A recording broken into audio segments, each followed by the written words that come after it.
Not every witch casts spells, some simply listen. In the village of Oderi, people said faces were gifts. They said your face carried the story of who you were, who your mother prayed you would be, and who your enemies hoped you would never become. It was why elders frowned at vanity and why mirrors were rare. Too much looking at yourself, they believed, made the spirits curious. And spirits, as everyone knew, had terrible manners. This was why no one trusted Iyalenu. When she arrived with too many faces, she came one Hamatan morning when the air was dry enough to crack lips and secrets alike. She wore a wrapper that looked new and old at the same time, like it had lived several lives before settling on her waist. Her face was fine, not beautiful, not ugly, just agreeable. The kind of face you forgot 5 minutes after greeting people. People found this comforting. Where are you coming from? The women asked. From where people stopped asking questions. Iyalenu replied pleasantly. They laughed. She smiled. Her smile lingered a second too long. She built a small hut at the edge of the village, close enough to be seen, far enough to be ignored. She sold herbs at the market, remedies for things people pretended they didn't have. Barrenness, bad dreams, husbands who wondered, wives who listened too closely. Business was good. Iyalenu listened more than she spoke. When she spoke, she remembered. This mattered. The first person to notice something was wrong was Shade, the porter's daughter. Shade had a beautiful face. Everyone agreed on this, especially Shade. Her beauty followed her like a rumor, and she wore it confidently as if it was something she had achieved. One evening, Shade passed Iyalenu on the road. They greeted each other. The next morning, the village gathered at the stream and froze. Iyalenu was washing her face, and it was Shade's. Not similar, not reminiscent. It was Shade's face exactly.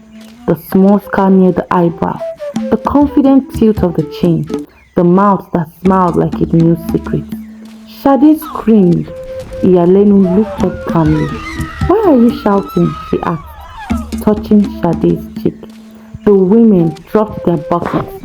The men pretended they were not staring.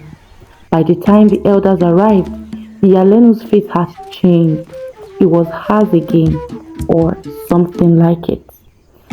Spirits play tricks and young girls exaggerate. The chief said firmly. Shade was told to stop causing trouble. The village exhaled. Explanations are comforting, even when they are stupid. Then it happened again, and again, and again. Each time, Iyalenu wore someone else's face. Always briefly, always publicly, always deniably. A laugh like another woman's. A smile borrowed from a man who had died years ago. Eyes that belonged to a child who was asleep at home. Never long enough to be proven, never short enough to be forgotten. People began avoiding her, which unfortunately was exactly what she wanted. You see, faces are easier to borrow when people are afraid to look too closely. The elders finally consulted Baba Ifa, saying, the old man in the village, and the only one who still remembered the old stories properly. He listened quietly, nodding slowly. She is not stealing faces, he said at last. She is collecting debts. The village leaned in. Long ago, Babai continued, there were spirits who fed on admiration. They did not eat flesh or blood. They ate desire, envy, the wish to be seen as someone else. People shifted uncomfortably. These spirits did not force themselves on humans.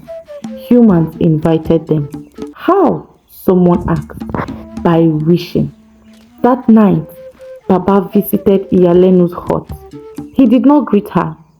"You are wearing too many skins," he said. She smiled, a new smile, someone else's. "They offered," she replied. "I accepted." "You will be discovered." She shrugged. "They already know. They just enjoy pretending they don't." Baba left with a heavy heart. The village decided to act, not because they understood, but because fear had matured into anger, and anger always wants an audience. They confronted Iyalenu at the market. Accusations flew like stones. It was her. She brought this curse upon us. Look at her standing there. She is evil. Get out of our market, witch. She listened patiently, then she laughed. The sound that did not belong to her, it belonged to all of them. "I did not take your faces," she said. "You gave them to me." She pointed. "You who wished your husband would look at you like he looked at other women." She turned. "You who begged the river to make you beautiful enough to be loved." She smiled. "You who prayed not for peace, but for admiration." People stepped back. She touched her own cheeks. The faces began to shift.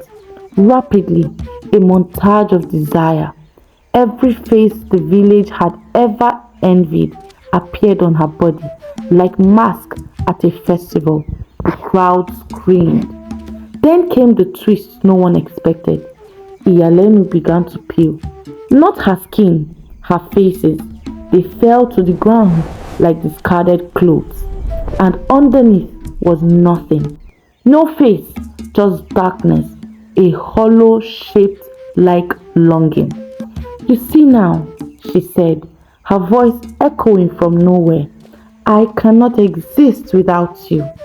The village panicked. Stones were thrown. Fire followed. The hearts burned. The darkness screamed. And then silence. The next morning, the hut was gone. So was Iyalenu. The village celebrated.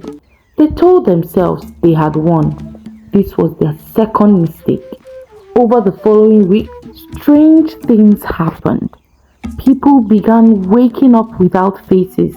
Not literally. Worse, their reflections felt wrong.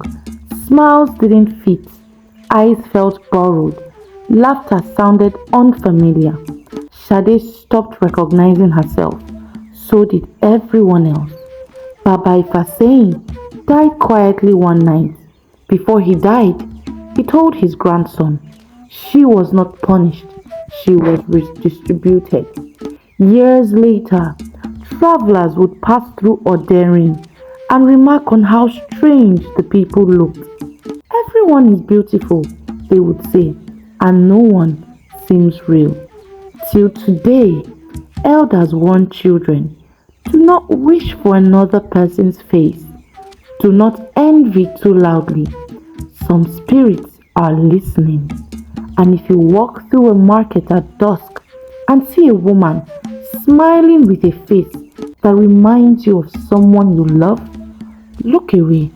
She may just be collecting what you already offered.